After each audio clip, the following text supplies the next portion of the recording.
Hello everyone. Before we start, make sure to like and subscribe to the channel, and leave a comment with where you're from and what time you're watching. Night shifts at Sunset Manor became my life after I got my CNA certification. 24 years old and desperate for healthcare experience before nursing school, I grabbed the first opening they had. The retirement home sat tucked between almond orchards outside Sacramento, where the California wind would whistle through the trees during those long midnight hours. 53 residents called the place home, and most nights passed quietly, checking vitals, helping with bathroom trips, adjusting pillows for restless sleepers. Mrs. Eleanor Blackwood lived in room 237, right at the end of the East Wing hallway. She had this habit of staying up late, reading romance novels with a tiny booklight, and she'd always wave when I passed by during my 2 a.m. rounds. Natural causes took her on a Tuesday night in September 2017. Peaceful in her sleep, just like everyone hoped they'd go. Her family cleared out her belongings within the week, leaving behind only the institutional furniture and that faint smell of lavender hand cream she always used. Mrs. Blackwood had been everyone's favorite resident. Immigrated from Scotland in the 1950s with stories that could keep you entertained for hours. She spoke with this musical accent that made even complaints about the cafeteria food sound charming. Her emergency call button sat right next to her bed, a red device connected to the main nursing station that would beep and display her room number whenever pressed. She rarely used it, maybe once every few weeks for genuine needs, never the type to abuse the system like some residents did. The woman was fiercely independent, proud of still being able to dress herself and walk to the dining room without assistance. When she passed, maintenance disconnected her call button according to protocol, same as they did for every vacant room. The electrical system at Sunset Manor was old but reliable, installed sometime in the 1980s when the building first opened. Each call button connected directly to hardwired circuits running through the walls. No wireless signals or batteries to malfunction. Simple technology that worked exactly as designed. 2 weeks after Mrs. Blackwood's funeral, the call button from room 237 started going off again. First time happened during my Thursday night shift, right at 3:42 a.m., according to the digital clock at the nursing station. The familiar beep echoed through the quiet hallway, followed by the automated voice announcing, "Room 237 requesting assistance." I stared at the illuminated panel, knowing damn well that room stood completely empty. Maintenance had supposedly disconnected everything, yet there it was, clear as day. I grabbed my flashlight and headed down the east wing, my sneakers squeaking against the polished linoleum floors. The hallway felt colder than usual, probably just the old heating system acting up again. Room 237's door stood slightly ajar, which seemed odd since housekeeping always kept vacant rooms securely closed. I pushed it open and swept my flashlight across the bare mattress, empty dresser, and that disconnected call button hanging uselessly by the bed. Everything appeared normal, sterile, waiting for the next occupant. The next night, same exact thing. 3:42 a.m. The room 237's call button activated again. This time I marched straight to the maintenance office and left a note for Tony, our daytime repair guy, explaining the malfunction. Had to be some kind of electrical short or crossed wires, maybe moisture getting into the old system. These things happened in buildings this age, especially during California's rainy season when humidity levels fluctuated. Tony was thorough, been working at Sunset Manor for over a decade, knew every pipe and wire in the place. When I came in the following evening, he'd left me a response note. Checked room 237 completely. Call button physically disconnected at junction box. No power running to device. System showing no faults, must be mistake. His handwriting was neat, precise, like everything else about his work. But I knew what I'd heard, what I'd seen on that display panel. The automated voice didn't lie, and those lights didn't illuminate themselves. Saturday night rolled around and I decided to position myself strategically. Instead of sitting at the nursing station, I grabbed a chair and planted myself halfway down the East Wing hallway, directly facing room 237. The clock on my phone showed 3:35 a.m. when I settled in, determined to catch whatever was causing this electrical anomaly. Maybe Tony missed something. Maybe there was interference from another system. Had to be a logical explanation. The building settled around me with its familiar creaks and sighs, that old wood expanding and contracting as temperatures shifted. Fluorescent lights hummed overhead, casting their sterile glow across the institutional carpeting. Mrs. Chen in 235 was snoring softly, and Mr. Patterson in 239 had his television playing quietly. Some late-night movie with dramatic music that barely penetrated his closed door. Everything felt normal, routine, exactly like every other night shift I'd worked. Then 3:42 a.m. arrived, and the call button alarm pierced the silence just like clockwork.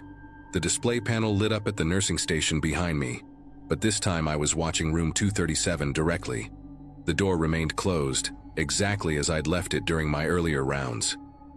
No movement, no lights, no indication that anything had been disturbed. Yet the automated voice echoed through the hallway. Room 237 requesting assistance. The sound seemed to bounce off the walls, lingering longer than usual in the quiet space.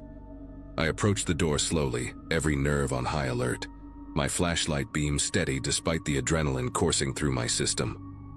The metal handle felt cold under my palm as I turned it, pushing the door open to reveal the same empty room I'd seen every night before. Bare mattress, disconnected call button, nothing out of place. But as I stepped back into the hallway, ready to dismiss this as another unexplained glitch, something caught my attention. The faintest sound of footsteps moving away from me, heading toward the locked exit door at the end of the wing. My heart started pounding as I turned my flashlight toward the sound. The beam swept across empty hallway, illuminating nothing but institutional beige walls, and that heavy exit door marked "Emergency use only, alarm will sound." The footsteps had definitely been real, not my imagination playing tricks after too many consecutive night shifts. Soft-soled shoes against linoleum, the kind nurses wore, deliberate and unhurried. But the hallway stretched before me completely vacant, no possible hiding spots between where I stood and that exit door. I checked every room along the way, all locked tight, residents sleeping peacefully behind closed doors. The exit door itself required a key card and would trigger the building's security system if opened without authorization. I tested the handle anyway, finding it securely locked, no signs of tampering. The metal was cold to the touch, and when I pressed my ear against it, I heard nothing from the other side except the distant hum of the building's mechanical systems. For the next week, I started documenting everything meticulously. Each night at exactly 3:42 a.m., room 237's call button would activate despite being physically disconnected from the electrical system. I wrote down the exact time, weather conditions which residents were awake, any unusual sounds or circumstances. The pattern never varied, always the same time, always the same automated announcement, always followed by those mysterious footsteps if I positioned myself to listen carefully. Other staff members started thinking I was losing it when I brought up the situation during shift changes. "Old buildings do weird things," Janet from day shift would say with a dismissive wave. Probably just settling noises and electrical interference. But Janet hadn't heard what I heard, hadn't seen that call panel light up night after night for a room that supposedly had no working electronics. The maintenance log showed Tony had checked the system 3 more times, even bringing in an electrician from outside the facility. Every test came back negative. No power reaching room 237, no faults in the wiring, no explanation for the phantom calls. The breakthrough came on a Tuesday night when I decided to approach the situation differently. Instead of rushing to room 237 immediately after the call button activated, I hung back at the nursing station and watched through the security monitor. Sunset Manor had basic cameras installed in the main hallways, black and white feeds that recorded to an old VHS system in the office. The East Wing camera had a clear view of room 237's door and the surrounding area. At 3:40 a.m., I positioned myself in front of the monitor, finger ready to hit the record button on the VCR. The minutes crawled by with agonizing slowness, my eyes glued to that grainy screen showing the empty hallway. Then 3:42 a.m. arrived. The call button alarm sounded, and I watched the monitor intently. For several seconds, nothing appeared different on the screen, just the same static view of institutional carpet and closed doors. But then as I squinted at the display, I caught movement. A shadow seemed to detach itself from room 237's doorway, moving with purpose toward the exit door at the end of the hall. The shadow moved like a person, but the camera couldn't pick up any clear details in the poor lighting. It glided rather than walked, maintaining a consistent pace that suggested familiarity with the hallway layout. I watched it reach the exit door and then simply vanish, as if it had stepped through solid metal and concrete. My finger trembled as I stopped the recording, rewound the tape, and played it back immediately. The same sequence repeated: empty hallway, call button activation, shadow movement, disappearance at the exit door. This wasn't electrical interference or building settlement, or my imagination running wild from too much caffeine. Someone or something was triggering that call button every night, then making their way to the locked exit without actually opening it. The timestamp on the recording showed 3:42 a.m. exactly, matching my handwritten logs perfectly. I ejected the tape and slipped it into my bag, evidence that finally proved I wasn't losing my mind. But it also meant that whatever was happening at Sunset Manor defied every logical explanation I could think of. The following night, I made a decision that probably wasn't the smartest thing I'd ever done. Armed with my video evidence and a determination to end this mystery once and for all, I positioned myself directly outside room 237 at 3:40 a.m. If this shadow figure was going to emerge from Mrs. Blackwood's old room, I wanted to see it up close and personal. The hallway felt different that night, charged with an energy I couldn't quite describe. The air seemed thicker, more oppressive, like the moments before a thunderstorm breaks. I stood with my back against the wall opposite the door, flashlight ready, every muscle tense with anticipation. The digital clock on my phone showed 3:41, then 3:42, and right on schedule the call button alarm echoed through the building. But this time, instead of rushing to investigate, I stayed perfectly still and watched. The door to room 237 remained closed, but I heard the distinct sound of the handle turning from the inside. Slowly, impossibly, the door began to open. What emerged from that room will stay burned into my memory forever. The figure of an elderly woman in a faded nightgown, moving with the careful shuffle I remembered so well. Mrs. Eleanor Blackwood stepped into the hallway, looking exactly as she had in life except for her eyes, clouded over and unfocused, staring straight ahead without seeing. She moved past me as if I wasn't there, her slippered feet making no sound against the linoleum floor. I wanted to call out, to run, to do something, but my voice caught in my throat, and my legs refused to move. She walked with purpose toward the exit door, the same route I'd seen that shadow take on the security footage. When she reached the end of the hallway, she simply kept walking, passing through the solid metal door like it was made of mist. I stood there for what felt like hours, but was probably only minutes, trying to process what I'd just witnessed. Then I walked back to the nursing station, sat down at my desk and wrote out my resignation letter. Some mysteries aren't meant to be solved, and some night shifts are too long for any amount of money to be worth it.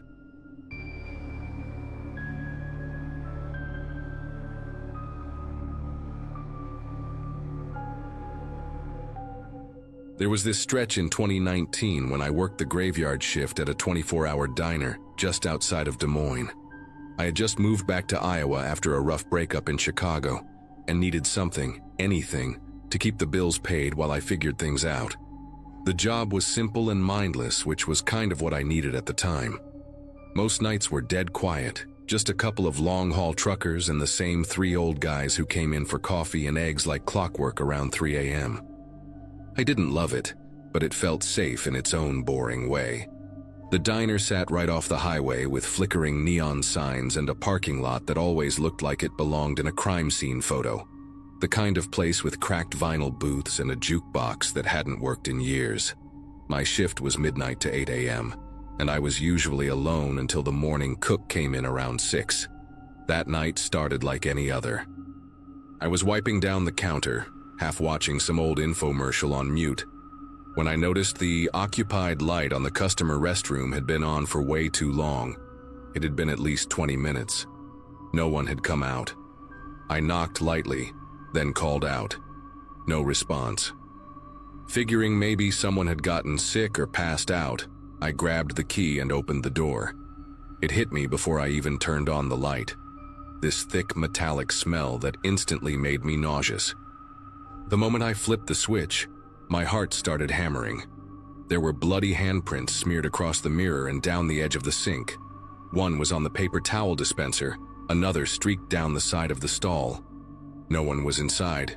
No blood in the toilet, nothing on the floor, just those prints, like someone had pressed their hands down slowly and deliberately. I backed out and locked the door again. My first instinct was to check the cameras, but the monitor was mounted in a weird spot behind the counter, and the angles didn't show the bathroom door directly, only the hallway leading to it. I rewound the footage maybe 30 minutes back. Between 12s and 12:45, no one had gone down that hallway. Not a soul. The last customer had left at 12:03, a guy in a red hoodie who got a slice of pie to go. After that, nothing. No movement. I was trying to figure out if I was losing it when the front door chimed. He walked in kind of stiff, like his legs didn't quite know what to do. Mid-30s maybe, wearing a tan windbreaker zipped up all the way despite how warm it was inside. His eyes darted around the diner like he was expecting someone to jump out from under a booth.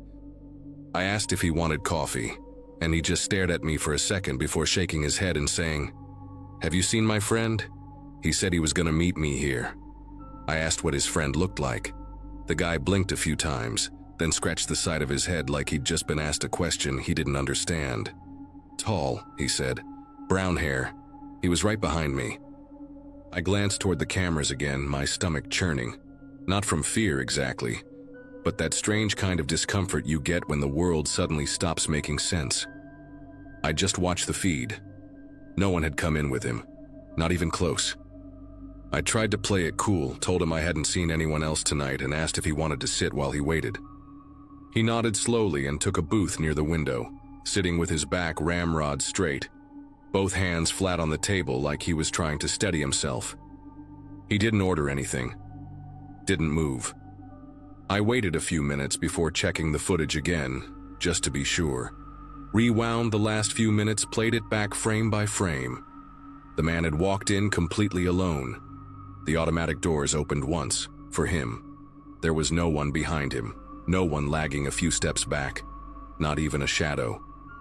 I double-checked every camera angle I had.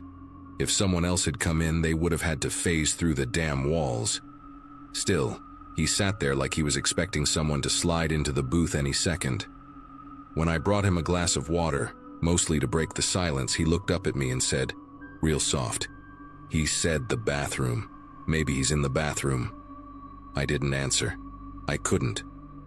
I just stood there holding the glass, thinking about those blood-slicked handprints and how nobody had been seen going in.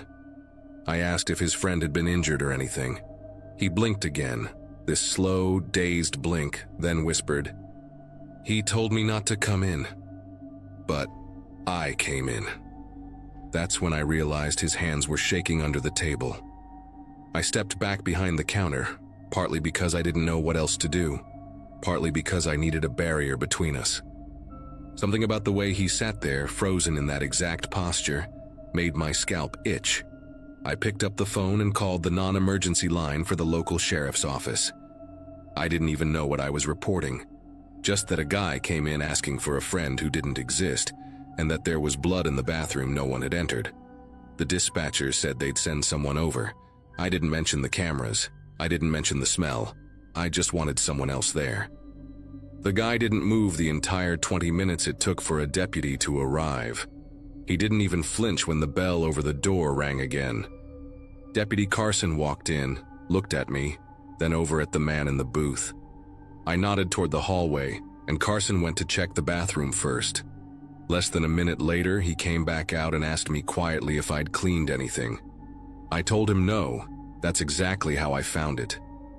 His face didn't change much, but he radioed for backup and an ambulance, just in case. That's when the man stood up. No warning, no sound. He walked calmly toward the bathroom, as if he had just remembered something important. Carson told him to stop, but the man didn't even acknowledge him. I watched as he reached the door, turned the knob slowly, and walked inside. Carson followed a few seconds later. I couldn't see anything from where I was, but a few minutes passed before Carson stepped out again, alone. He looked paler than when he came in. He walked over and asked me if I was sure I'd seen that man come in. I told him yes. He looked back at the hallway and said, "There's no one in there." They let me go home after that. Took my statement, copied the security footage, asked a million questions I didn't have real answers to. Nobody ever came forward looking for that man, or a missing friend, or anything connected. The footage they pulled? It showed me unlocking the bathroom, staring at the mirror, and backing out. The blood was visible, but the man, according to the copy they gave the sheriff's office, he never came in. Just a flicker of static around the time I remembered him walking through the door. I haven't worked another night shift since.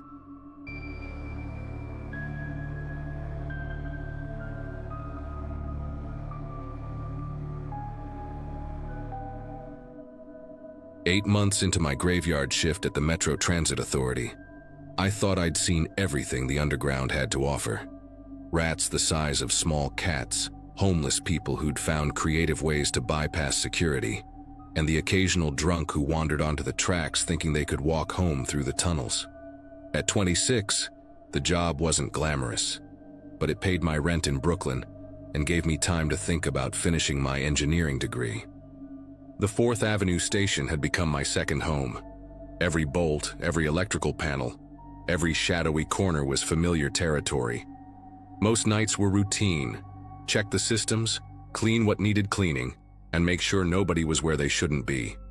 The motion sensors, emergency exits, and security cameras all had their quirks that I'd learned to work around. What happened that November night, though, wasn't just another quirk of the system. Wednesday started normally enough. I clocked in at 11:45 p.m., grabbed my gear and descended to the platform level where the real work happened. The tunnels were actually comfortable that time of year, not the sweltering heat of summer or the bitter cold that somehow found its way down from the streets in winter.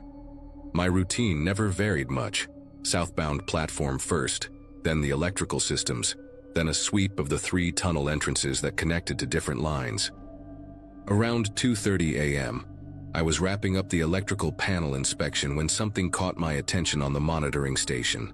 The motion sensors for Tunnel C were lighting up sporadically, showing movement near the entrance. When I pulled up the security feed on the monitor, the image kept flickering and cutting to static every few seconds. Could have been another rat, or maybe a piece of debris blowing around, but company policy was clear. Any unusual sensor activity required a visual inspection. I grabbed my flashlight and headed toward Tunnel C, which was the deepest of the 3 entrances, and led to the express line that ran underneath the local tracks. The tunnel mouth was about 50 yards from the main platform, accessible through a maintenance corridor that most passengers never saw. As I walked down the corridor, my footsteps echoed in that particular way underground spaces have, hollow and slightly delayed, like the sound was bouncing off invisible walls. The air got noticeably cooler as I approached the tunnel entrance, and I could hear the distant rumble of a train passing through one of the other lines. The motion sensor was mounted about 10 feet inside the tunnel entrance, positioned to catch anyone who might wander in from either direction. When I reached the threshold and shined my flashlight into the darkness, I expected to see the usual suspects. Maybe a plastic bag caught on the rail, or one of those oversized rats that seemed to rule the deeper tunnels. Instead, I saw her. A woman in a dark coat was standing about 20 feet into the tunnel right next to the express tracks. She wasn't moving, just standing there with her back to me, unnaturally still in a way that made my chest tighten. The express trains ran every 12 minutes even during the night shift. and she was close enough to the tracks that the wind from a passing train could easily knock her over. I called out to her immediately, "Hey, you can't be in there!" But she didn't respond or even turn around. Her dark hair hung straight down her back and her coat looked expensive, not like the typical clothing of someone who'd ended up in the tunnels by accident. The way she stood was wrong somehow, too perfect and motionless, like a mannequin someone had placed there as a sick joke. I needed to get her out of there fast, but protocol required me to radio it in first before approaching anyone in the tunnel system. I keyed my radio with trembling fingers and called dispatch. "Control, this is Maintenance Unit 7 at 4th Avenue. I've got a civilian in Tunnel C about 20 feet in, standing next to the express tracks. Need immediate assistance and possible train delays on the express line." The response came back within seconds. Dispatch confirmed they were contacting transit police and asked me to keep visual contact but not approach until backup arrived. I kept my flashlight trained on her while I waited, and that's when I noticed more disturbing details. Her coat wasn't just dark, it was perfectly black, so black it seemed to absorb my flashlight beam rather than reflect it. And she was wearing heels, actual dress heels, which made no sense for someone who'd somehow made it deep into a subway tunnel. The sound of the next express train was getting louder, that familiar rumble that started as a whisper and built to a roar. I had maybe 3 minutes before it would come screaming through this section. "Ma'am, there's a train coming. You need to move away from the tracks right now," I shouted, abandoning protocol and stepping into the tunnel entrance. The rumble was getting stronger, and I could see the faint glow of the train's headlight beginning to appear around the far curve. She still hadn't moved, hadn't even shifted her weight or turned her head. It was like she was rooted to that spot, completely oblivious to the danger bearing down on her. I started moving toward her, my work boots echoing loudly on the concrete and metal, but as I got closer, something in my gut told me to stop.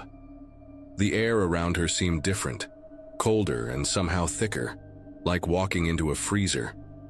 When I was about 10 feet away, I could see that her coat wasn't just touching the ground, it was pooling around her feet in a way that defied gravity. The train's headlight was now clearly visible and the sound was becoming deafening. That's when she turned around.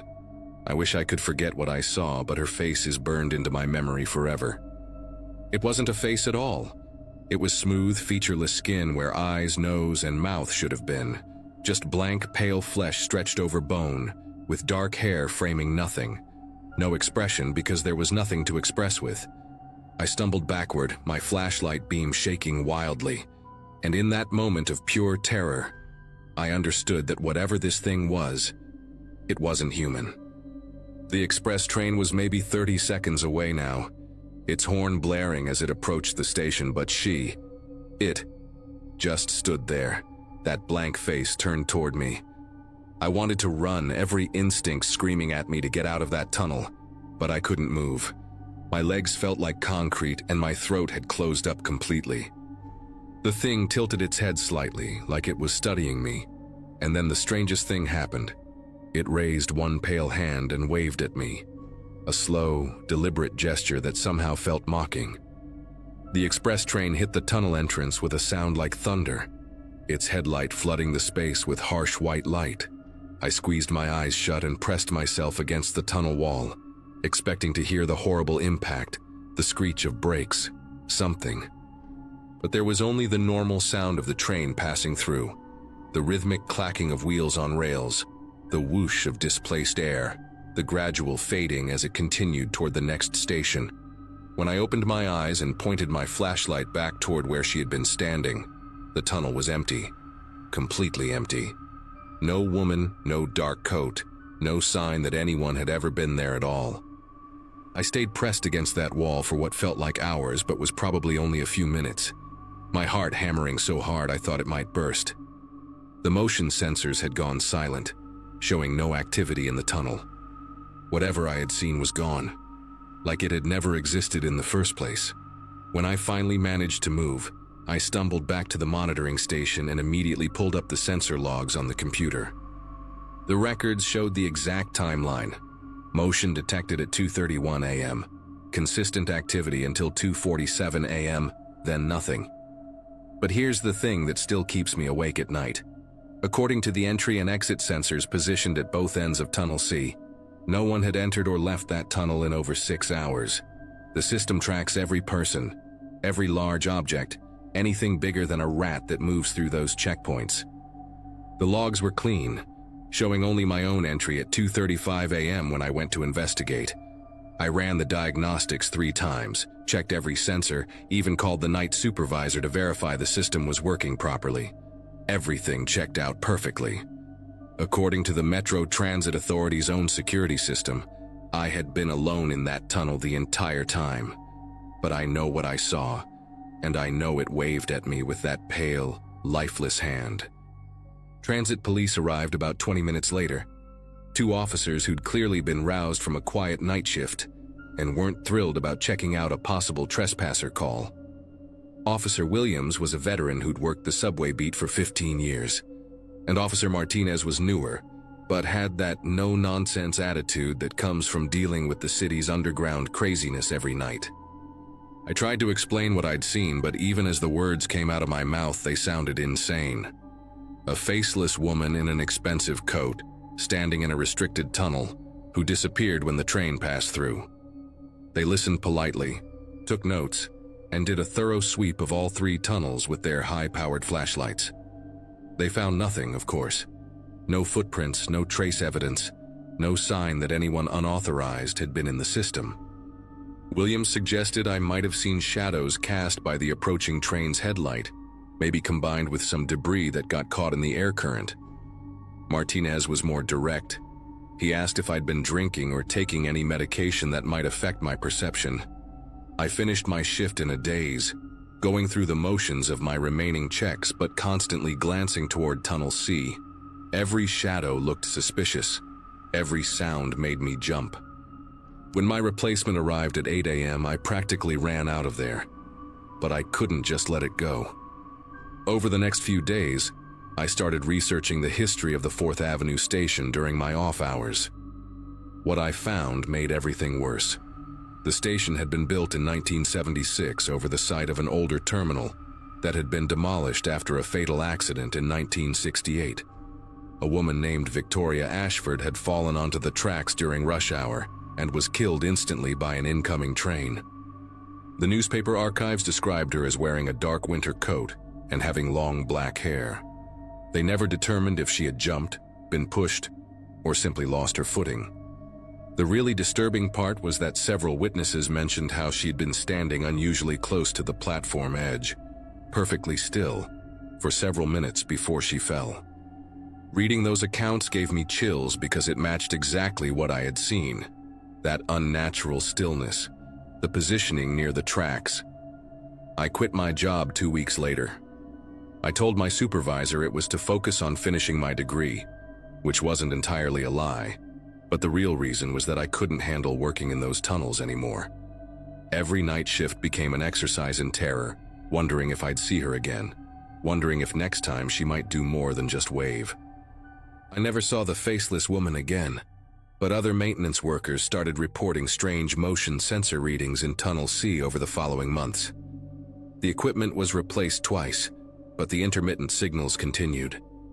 Management eventually just learned to ignore them, chalking it up to some kind of electromagnetic interference from the older infrastructure. I know better, though. Victoria Ashford is still down there, still standing by those tracks, still waiting for something or someone. I sometimes wonder if the faceless thing I saw was her way of showing me what death had taken from her. Not just her life, but her very identity, her ability to be recognized as human. I never went back to check, and I never will.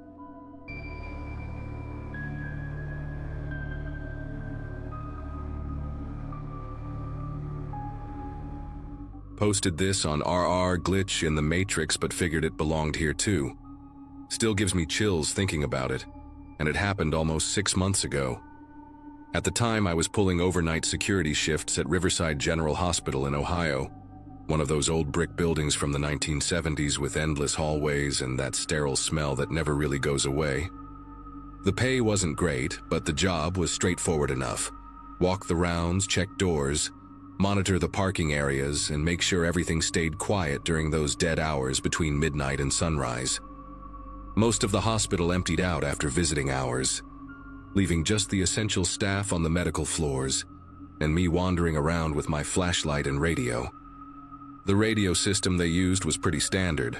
Nothing fancy, just basic two-way communication between security, maintenance, and the night supervisors. Each of us had our own unit with a specific call number, and dispatch would log every transmission that came through the main desk. During my shifts, radio chatter was usually minimal. Maybe a maintenance guy calling about a busted light bulb, or one of the nurses requesting an escort to the parking garage. The frequencies were supposed to be secure and limited to hospital personnel only, though occasionally we'd pick up some random trucker or construction crew bleeding through on a similar channel. Never thought much of it until that particular Thursday night in March when everything started going sideways.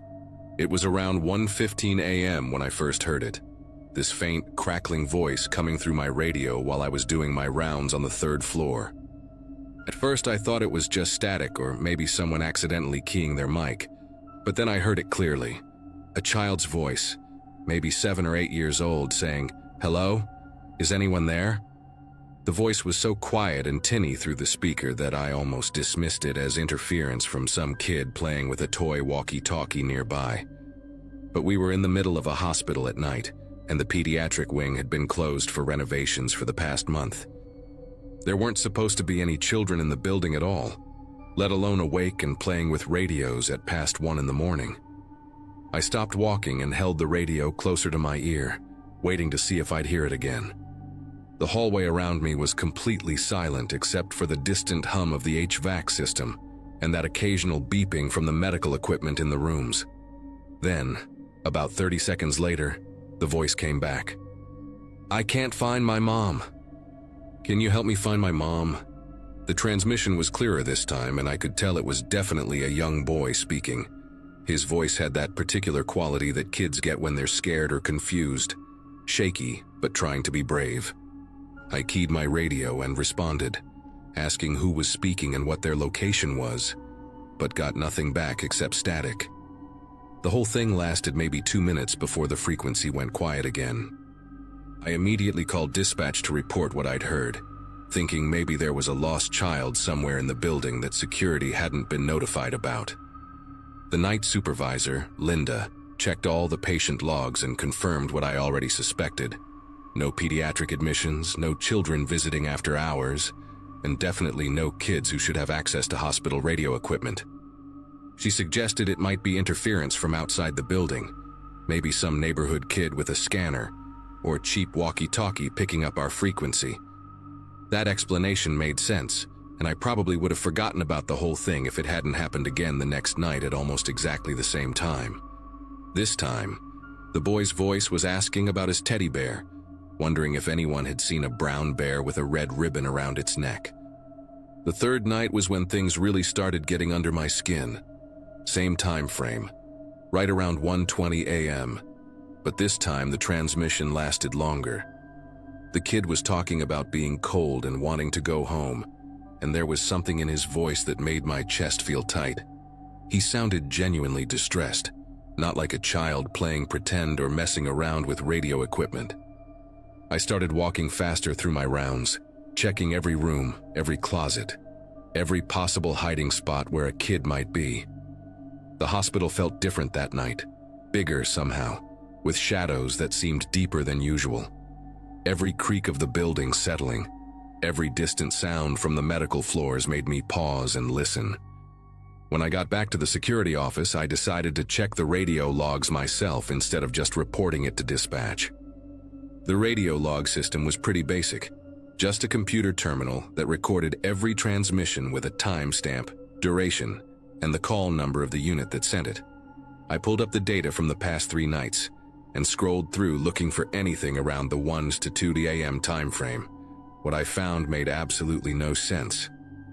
The transmissions were being logged as coming from Unit 47 Delta, which, according to our equipment roster, was a radio that had been reported stolen from a maintenance closet 2 years ago. I double-checked the records 3 times to make sure I was reading it right. Unit 47 Delta had been written off as a loss in January 2021, and there was even a police report number associated with the theft.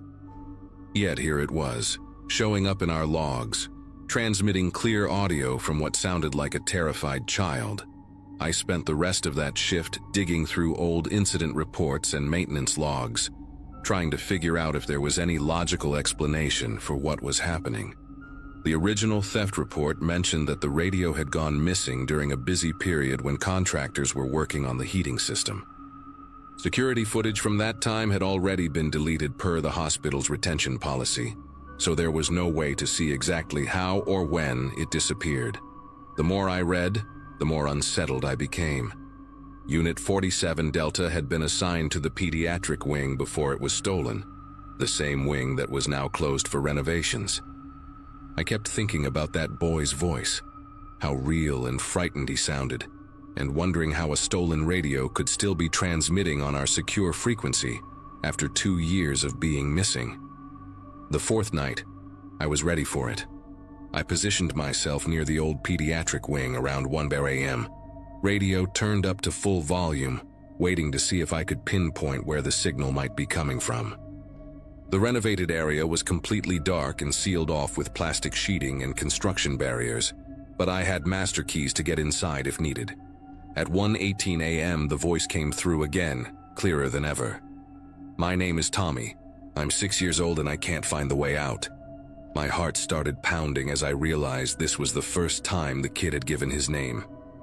I tried responding immediately, asking Tommy where he was and telling him I was coming to help. But just like before, he didn't seem to hear me. The transmission continued for almost 5 minutes this time, with Tommy describing a room with broken toys and peeling wallpaper, saying he was scared of the dark and wanted his parents. Something about his description nagged at me, so I decided to check the closed pediatric wing myself. I pulled back the plastic sheeting and stepped into what used to be the children's play area. The renovations had stripped most of the walls down to the studs, leaving exposed pipes and electrical work. But in one corner I found something that made my skin crawl. There was an old toy box that hadn't been removed yet, filled with stuffed animals and broken games that matched exactly what Tommy had been describing. The wallpaper he mentioned was still partially visible on one wall, faded cartoon characters that were peeling away in long strips. I stood there with my flashlight, looking at this abandoned playroom, when Tommy's voice came through the radio again. "The security man is here, I can see his light." I spun around, sweeping my flashlight across the empty room, but there was nobody there. That's when I really started to panic. Tommy could somehow see me, but I couldn't see him. I called out loudly, asking where he was, telling him to come toward my voice, but the only response came through the radio. "I think I'm stuck. I've been here a really long time." I searched every inch of that playroom, moved boxes, checked behind equipment, even looked up in the ceiling tiles but found nothing. The whole time Tommy kept talking through the radio, describing exactly what I was doing. When I moved the toy box, when I checked behind the old hospital bed, when I stood in the doorway looking confused. It was like he was watching me from somewhere I couldn't reach. The worst part was how his voice started getting fainter with each transmission, like the battery in his radio was dying, and he began repeating that he was cold and wanted to go home. I ran back to the security office and called my supervisor, then the hospital administrator, then anyone I could think of who might have answers. By the time the day shift arrived, I had a dozen people crowded around the radio logs, all staring at the impossible evidence that Unit 47 Delta was actively transmitting. That morning, the hospital brought in a tech specialist who traced the signal and found something incredible. The missing radio was buried in the foundation of the new parking garage that had been built 2 years ago, right where the old pediatric wing's east wall used to be. When they excavated it, they found Unit 47 Delta still functional, somehow powered by a damaged electrical line, along with some personal items that belonged to a child named Tommy Mitchell, who had been a patient in 2021. The transmissions stopped completely after they recovered the radio, and I never heard Tommy's voice again. Nobody could explain how the whole thing worked, but I transferred to day shift the next week because those night rounds just weren't the same anymore.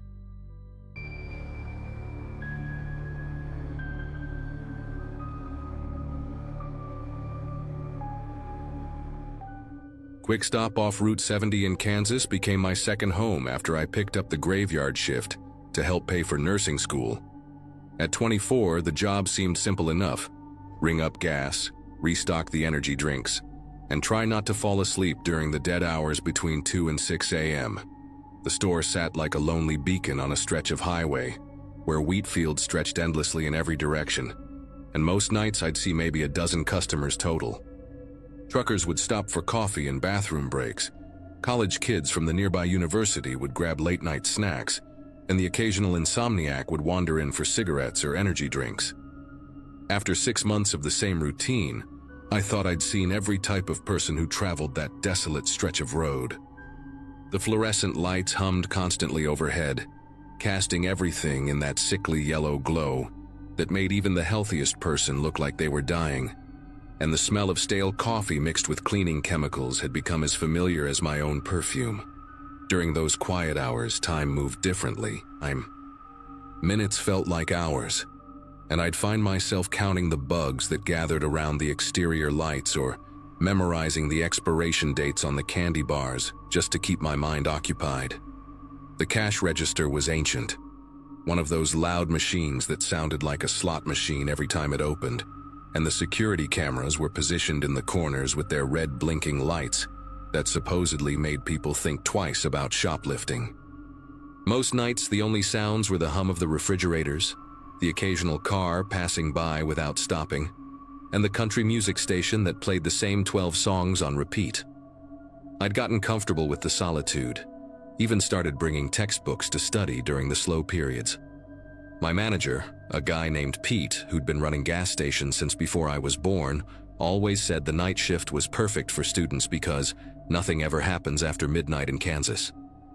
He was wrong about that, but I wouldn't find out just how wrong until that Tuesday in February, when everything changed. It was 3:17 a.m. when I first noticed him, and I only remember the exact time because the digital clock above the register had been stuck on 3:16 for what felt like an eternity, then suddenly clicked over, just as headlights swept across the parking lot. A dark blue sedan pulled up to pump number 3, and through the windows, I could see it was an older model, maybe from the early 2000s, with a dent in the passenger side door and a bumper sticker I couldn't quite make out. The man who got out was average height, wearing a brown leather jacket that looked like it had seen better decades, and jeans that were faded in that way that comes from years of wear rather than fashion. What struck me immediately was how deliberate his movements were, not rushed like most people at that hour, but careful, almost rehearsed. He pumped exactly $12 worth of gas, no more, no less, watching the numbers on the display with an intensity that seemed excessive for such a mundane task. When he finished, he walked toward the store with the same measured pace, and I noticed he kept his head down, never once looking directly at the security cameras. The bell above the door chimed as he entered, and he moved through the aisles with purpose, like he knew exactly where everything was despite this being his first time in the store that I'd seen. He grabbed a small bag of salted peanuts from aisle 2, a bottle of water from the refrigerated section, and a pack of spearmint gum from the display near the counter. The total came to $4.67, and he paid with exact change. Not credit, not a $5 bill that would require change, but exact coins down to the penny. When I tried to make small talk, asking how his night was going, he just nodded slightly and made a sound that might have been fine, but was so quiet I couldn't be sure. His eyes never met mine directly, but I could feel him watching me as I rang up his items, studying my movements the same way he'd studied the gas pump. There was something about his presence that made the store feel smaller, like the walls had moved in a few inches while he was there. After I handed him his receipt, he stood there for maybe 10 seconds longer than necessary, not saying anything, just existing in that space between the counter and the door before finally turning and leaving without a word. The next night, Wednesday, I'd almost forgotten about him until 3:17 a.m. rolled around again. Same headlights, same blue sedan, same pump number 3. I watched through the window as he went through the identical routine. $12 of gas, same careful attention to the display, same deliberate walk to the store. When he came inside, he traced the exact same path through the aisles, picked up the same items in the same order. Peanuts, water, gum. Same total, same exact change. Same barely audible response when I tried to engage him in conversation. The only difference was that this time, when he stood at the counter after getting his receipt, he lifted his eyes just enough that I caught a glimpse of them. Pale blue, almost gray, with an intensity that made me want to step back. There was no malice in them, but there was something else, something calculating, like he was memorizing details for a test he'd have to take later. I found myself checking the clock obsessively after he left, noting that he'd been in the store for exactly 7 minutes, just like the night before. The precision of it all was starting to unnerve me, but I told myself I was being paranoid. Maybe he worked a factory job with a rigid schedule. Maybe he had obsessive-compulsive tendencies. Maybe it was just a coincidence. Thursday night came and went with the same routine, down to the minute. Friday night, the same. By Saturday, I was positioned at the window at 3:15, watching the empty highway and feeling ridiculous for anticipating a customer like he was some kind of appointment. But there he was again, punctual as a train schedule, going through his ritual with the dedication of someone performing a religious ceremony. The familiarity of it was somehow worse than if he'd changed something. At least variation would have felt human. Instead, each night felt like watching the same movie on repeat, and I started to notice details I'd missed before. The way he always parked with his car angled slightly toward the exit, engine running the entire time. How he never bought anything that required refrigeration or had a short shelf life. The fact that his leather jacket never seemed to get dirty despite how worn it looked. Most unsettling was how he seemed to know exactly where I'd be standing behind the counter, positioning himself so that he could see me without appearing to look directly at me.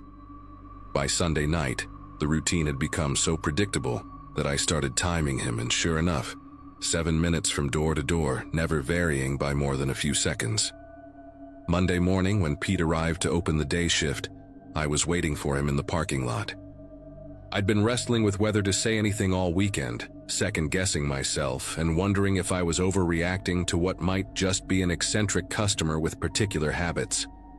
But the consistency of it all had gotten under my skin in a way I couldn't shake.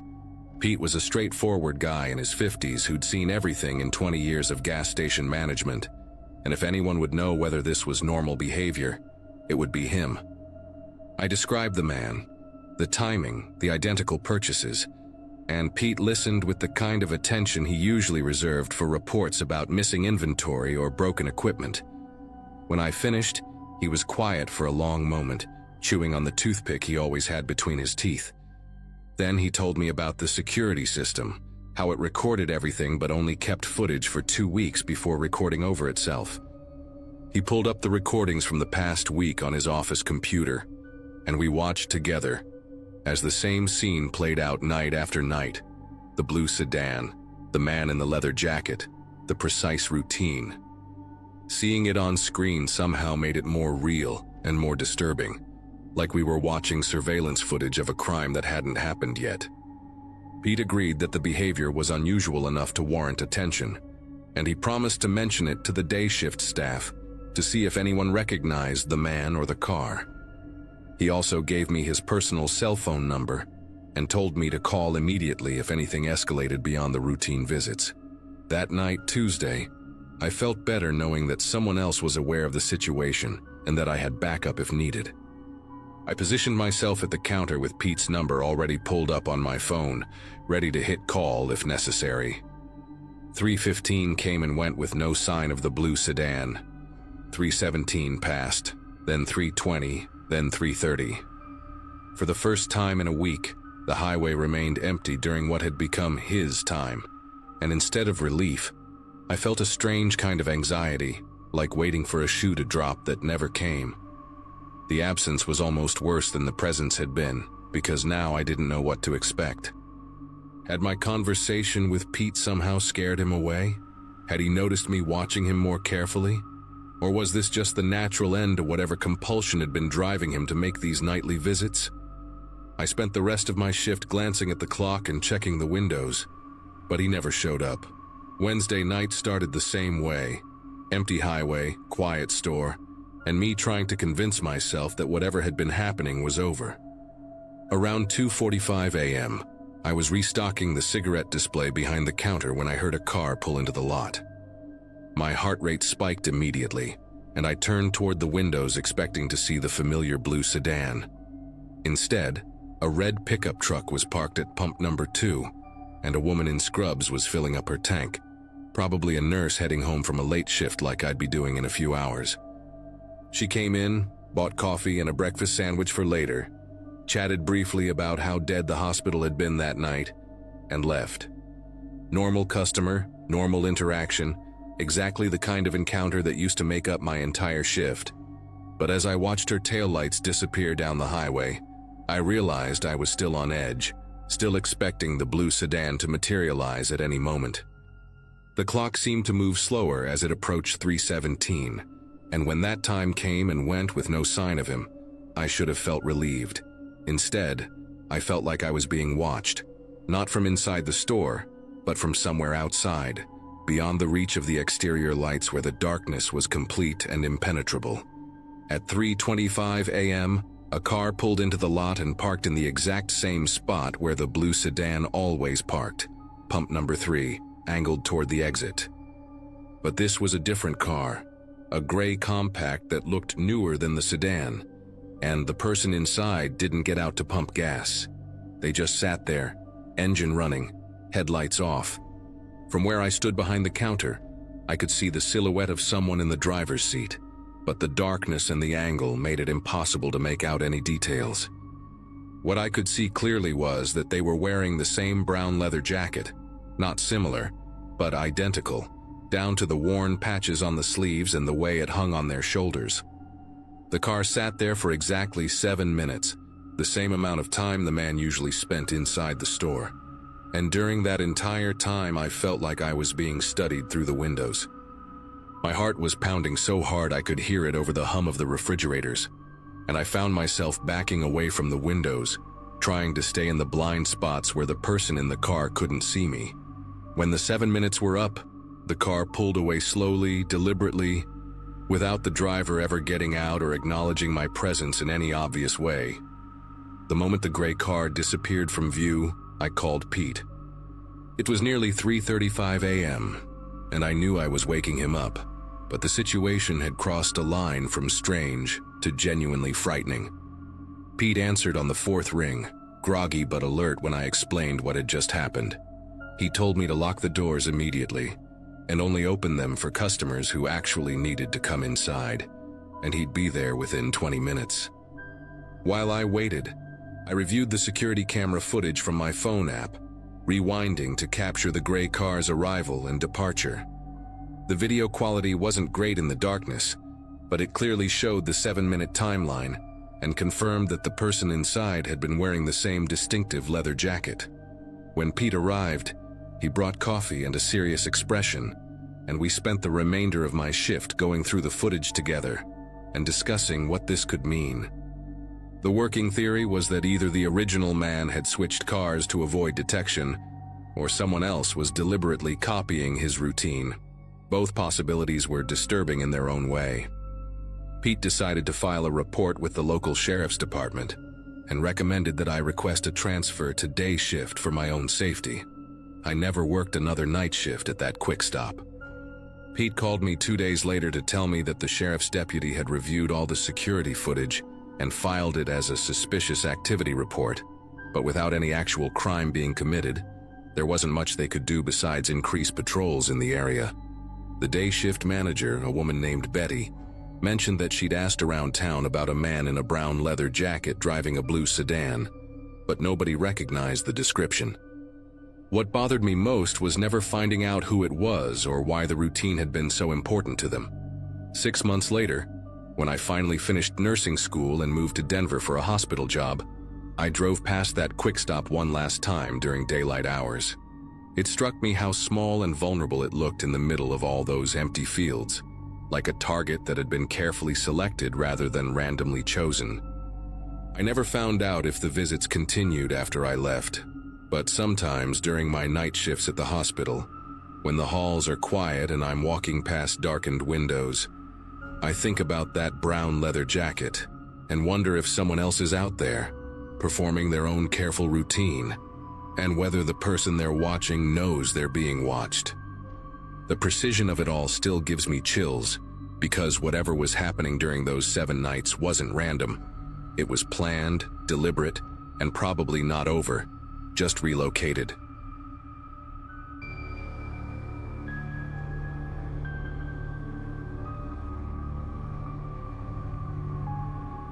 You'd be surprised how quiet a funeral home can get after nightfall.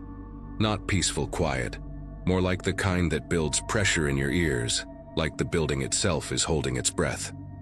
Back then, I was working part-time at Weaver & Sons, the only funeral home in a small Kentucky town called Halverton.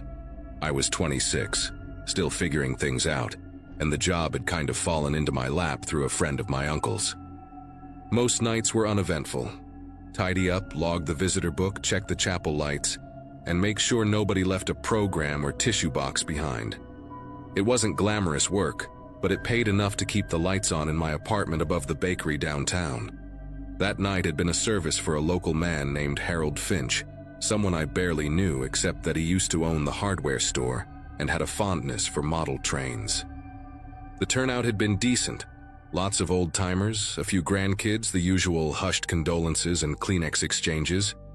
Everything wrapped up around 8:30 p.m., and by 9:15 I was doing my rounds, making sure the front doors were locked and the last of the coffee urns were scrubbed out.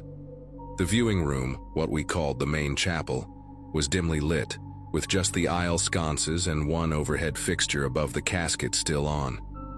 It's protocol to leave some light in there overnight. Creepy, but standard. I was halfway through loading the dishwasher in the staff kitchenette when I heard it. 3 knocks, sharp and spaced evenly, like someone rapping knuckles against a heavy wooden door. I paused, thinking maybe it was just the sound of the building settling. But it came again, same rhythm, same pressure behind it. It wasn't coming from the front entrance or the office.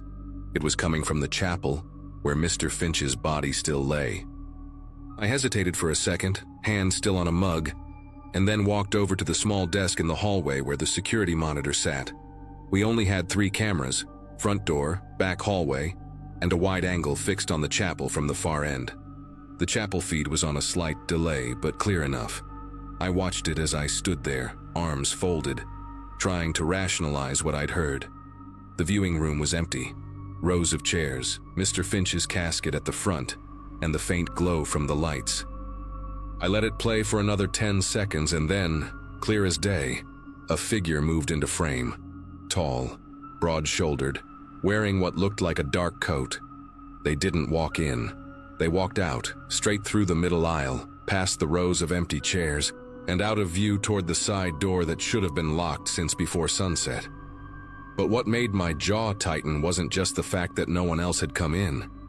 It was that the side door never opened. Not once. I stood there for a solid minute, just staring at the screen like it would give me an explanation if I waited long enough. The playback didn't glitch. The lighting didn't flicker. There was no shadow play or trick of the eye. Someone, or something, had walked out of that room. I backed up the footage and watched it 3 more times. Same result. No entry, just an exit. I tried convincing myself it could have been a reflection, maybe a staff coat hanging on a chair catching a weird light angle. But deep down I knew that figure had movement. Real movement. Weight. Presence. It moved like it had intention. I decided to check the viewing room in person, half out of habit, half out of some irrational hope that seeing it in real life would make it less weird. I walked slowly down the main hallway, past the flower arrangements that still smelled too sweet in the quiet. The air felt heavier near the chapel doors. Not cold, not warm, just thick. When I pushed the door open, everything looked exactly as it should. Casket closed, chairs empty, aisle clean. But there was something off about the silence now. It wasn't just quiet, it was aware, like the room was waiting for something. I stepped inside and followed the path down the middle, my sneakers squeaking softly on the polished floor. When I reached the casket, I stopped. I don't know why. Maybe I expected to see the lid cracked or the flowers moved. But no, everything was intact, except for one thing. One of the chairs in the third row was angled just slightly out of line with the others, like someone had been sitting there and got up in a hurry. I hadn't noticed it before, and we always realign everything at the end of a service. It bothered me in a way I couldn't explain, like seeing a photograph that's been tilted just a few degrees on the wall. Not wrong enough to fix immediately, but just enough to gnaw at the back of your mind. I didn't touch the chair. I just backed out slowly and headed to the side exit door the figure had supposedly gone through. It was locked. Deadbolt still turned. I even tugged at it twice to be sure. Then I walked around the building, stepped outside into the gravel lot, and checked the exterior handle. Also locked. No footprints, no signs of someone having slipped through. And there were motion lights on that side. Nothing had triggered them. I stood there in the dark with my breath hanging in front of me, trying to come up with some explanation that didn't involve words like ghost or entity or anything that would make me sound like I'd lost it. Back inside, I rewound the footage again, slower this time. The figure wasn't blurry, but the details stayed just out of reach, like it was being filmed through a pane of dirty glass. No face, no features I could make out. Just height, shape, movement. I froze the frame where it was halfway down the aisle and stared at it, searching for anything. An ID badge, a reflection, even a weird glitch that could explain it. But it was solid, like it belonged there. That was the part that messed with me the most. It didn't move like an intruder. It moved like someone finishing something, like they were done and ready to leave. The rest of the night dragged. I locked every door again, shut off the remaining lights, and left the chapel last. On the way out, I grabbed the little logbook we kept on the front desk, the one where guests signed their names. I flipped through the last page and scanned the entries from earlier.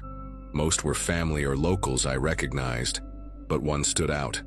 Slanted handwriting, black ink, just a first name, Royce. No last name, no message. I didn't remember anyone by that name during the service. I called Jenna, the other assistant who'd been on shift earlier, and asked if she'd seen anyone unfamiliar that night. She paused, then said, "There was a tall guy in the back who didn't really talk to anyone. Thought he was a cousin or something." The next morning, I asked Mr. Weaver, the owner, about Royce. He flipped through the registry and shrugged. Nobody by that name in the family. Maybe someone from the old neighborhood. I mentioned the security footage. He didn't even want to see it. Just gave me this tired look, like this wasn't the first time someone had come to him with something strange.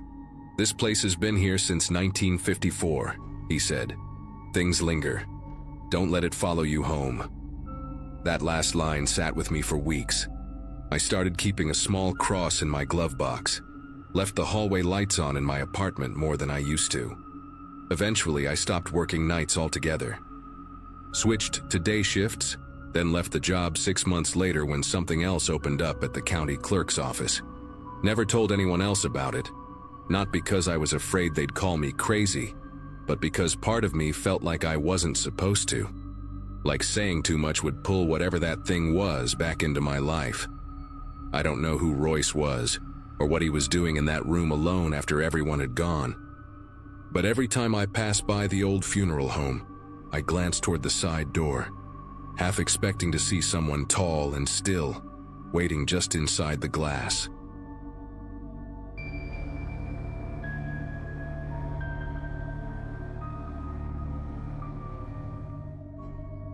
So I work nights as a janitor at this massive corporate building in downtown Portland. Been doing this gig for about 3 years now, and honestly, it's pretty decent work. The pay isn't amazing, but I get health benefits, and most importantly, I work alone. No office politics, no small talk, just me, my cleaning supplies, and 42 floors of empty cubicles and conference rooms. The building houses like 6 different companies, so it's always buzzing during the day. But after 7 p.m., it becomes this weird ghost town. I usually start my shift around 9 p.m. and finish up by 6 a.m. Perfect for a guy like me who's never been much of a people person. My routine is pretty set in stone. I clock in at the security desk in the lobby, grab my cart from the supply closet on the 2nd floor, and work my way up methodically. The building management is strict about the time clock system because they track everything for billing the different companies. It was a Tuesday night in April 2023, and I was running a bit late because my car wouldn't start. Had to take 2 buses to get there, which meant I didn't clock in until almost 9:30. The security guard, this older guy named Frank, was reading his newspaper and barely looked up when I badged in. He's been working there longer than anyone, and pretty much knows every face that comes and goes. As I walked over to the time clock terminal near the elevators, I noticed it was acting up again. The screen was flickering and making this weird buzzing sound. These old machines are constantly breaking down, but management refuses to upgrade them. I swiped my badge and waited for the confirmation beep, but instead, the screen displayed this long list of recent entries. Usually, you only see your own entry when you clock in, but this thing was showing everyone's punches from the past few days. That's when I saw something that made me stop dead in my tracks. Right there, between my entry and the day shift supervisors, was a clock-in time for someone named Kevin Walsh. Now, Kevin Walsh was this maintenance guy who used to work here, but he got fired back in August of last year. I remember because it was this whole dramatic thing that had the entire building talking for weeks. Kevin had been acting really strange for months before they finally let him go, showing up at weird hours, talking to himself in the hallways, and getting into arguments with people who weren't even there. The final straw was when someone found him sleeping in one of the conference rooms on the 28th floor at like 3 a.m. Security had to escort him out, and Frank told me later that Kevin had been ranting about how the building needed him and how he wasn't finished with his work here yet. The guy seemed completely unhinged by the end, so seeing his name pop up on the time clock 8 months after he'd been banned from the premises was definitely not normal. I figured it had to be some kind of system glitch, maybe old data getting mixed up with current entries. These machines are ancient and prone to all sorts of technical issues, but as I stared at that entry, I noticed the timestamp was from just 2 hours earlier, 7:47 p.m. That meant someone had used Kevin's credentials tonight, which was impossible since all fired employees get their access revoked immediately. I took a photo of the screen with my phone, thinking I should probably report this to Frank, or maybe building management in the morning. The whole thing was giving me an uneasy feeling, but I tried to push it aside and focus on getting my work done. I had a lot of ground to cover, and being late had already thrown off my usual schedule.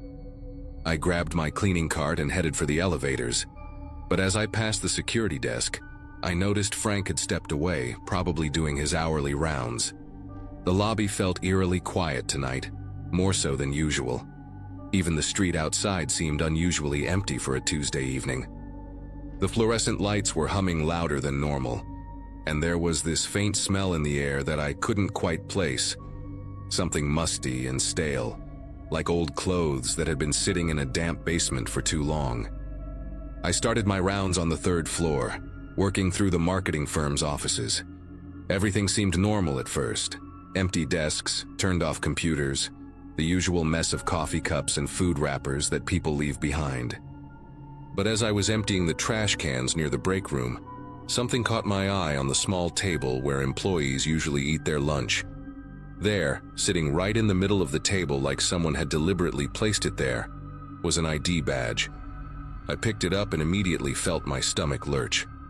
It was Kevin Walsh's employee badge, complete with his photo and the company logo. The plastic was worn and slightly yellowed, like it had been carried around in someone's pocket for months. But what really freaked me out was that the badge looked recently used. There were fresh fingerprint smudges on it, and the lanyard still had that new, clean appearance. I turned the badge over in my hands, trying to make sense of how it could have gotten here. Security was supposed to collect all badges when someone got fired, and this building had strict protocols about access control. The rational part of my brain was telling me that maybe Kevin had hidden the badge somewhere before getting fired, and a cleaning crew had just found it and left it on the table. But that didn't explain the time clock entry from earlier tonight. I pulled out my phone and called Frank's extension, but it went straight to voicemail. He was probably still doing his rounds on one of the upper floors. I decided to hold on to the badge and report both incidents when I saw him later. As I continued cleaning the break room, I kept glancing at that badge sitting on my cart. Kevin's photo stared back at me. He had this intense, almost angry expression, with dark circles under his eyes like he hadn't slept in days. I remembered seeing him around the building during his final weeks, always muttering under his breath and carrying this beat-up toolbox that he never seemed to put down.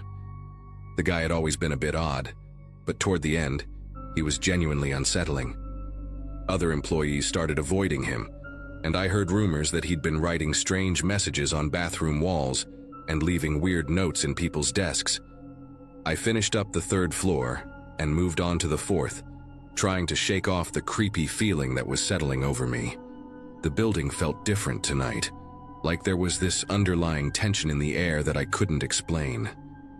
As I worked my way through the accounting firm's offices, I kept hearing these faint sounds: soft footsteps, doors closing, the occasional creak of floorboards. Old buildings make noise, especially at night when the temperature drops and everything starts contracting. But these sounds seemed too deliberate, too rhythmic. I found myself pausing every few minutes to listen, but whenever I stopped moving, the sounds would stop too. It was like someone was matching my pace, staying just far enough away to avoid being seen. By the time I reached the 7th floor, I was genuinely on edge. This floor housed a small law firm that only occupied half the space, leaving the eastern wing completely empty and supposedly locked off. But as I passed the security door that separated the two areas, I noticed something that made my pulse quicken. The door was slightly ajar, maybe an inch or two, and there was a faint light coming from somewhere beyond it. I approached the door carefully and peered through the gap. The empty wing should have been pitch black, but I could see this dim, yellowish glow coming from what looked like the far end of the hallway. It wasn't the harsh white light of the building's fluorescent fixtures, but something softer and warmer, like a desk lamp or maybe even candlelight. I tried the door handle and found it unlocked, which was definitely not supposed to happen. Building policy required all unused areas to be secured at all times, and only senior management had keys to these sections.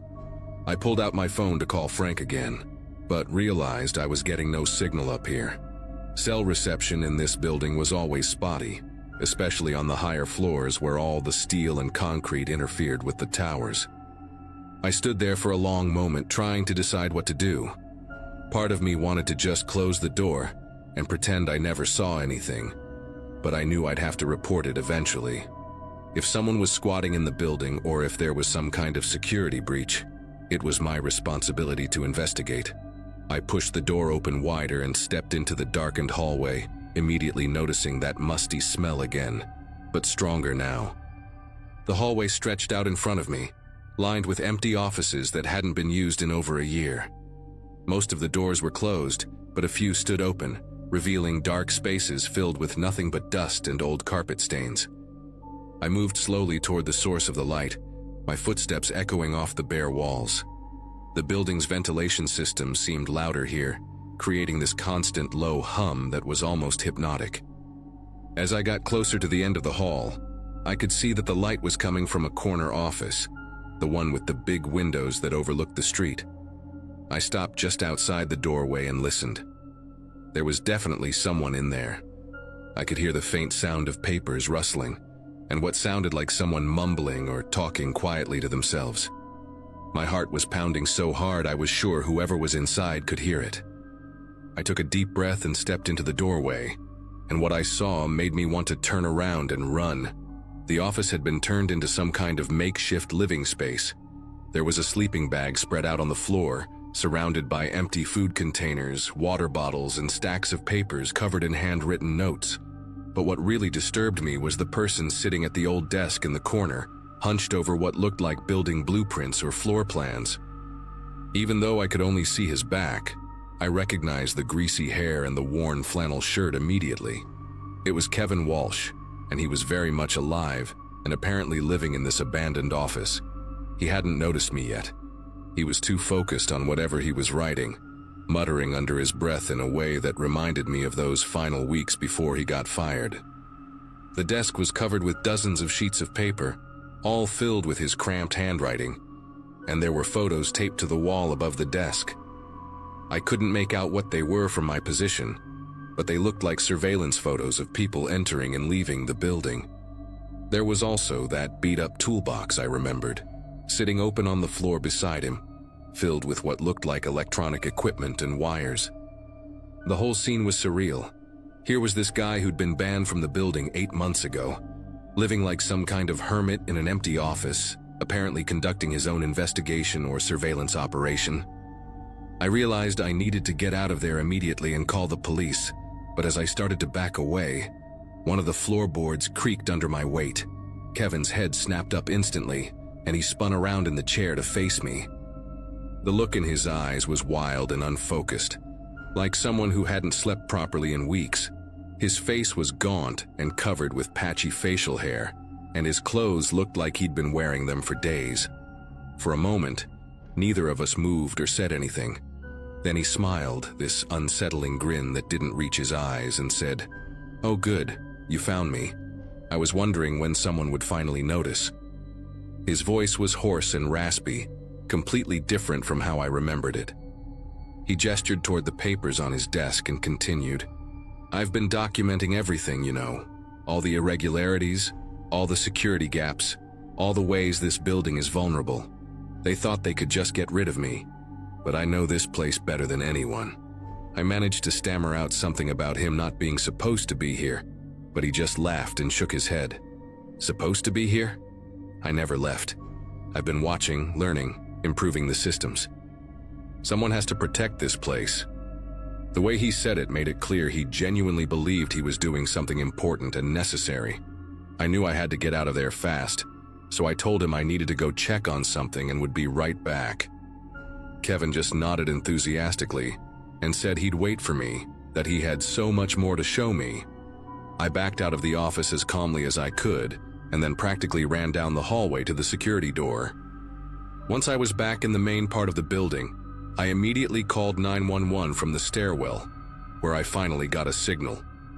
The police arrived within 15 minutes, along with building security and a couple of paramedics. When they went up to the 7th floor, they found Kevin exactly where I'd left him, still sitting at that desk, completely cooperative and almost relieved to see them. Turns out he'd been living in various empty offices throughout the building for months, moving around to avoid detection, and somehow bypassing the security systems using knowledge he'd gained from his time as a maintenance worker. The police said he was clearly having some kind of mental health crisis and needed professional help, rather than jail time.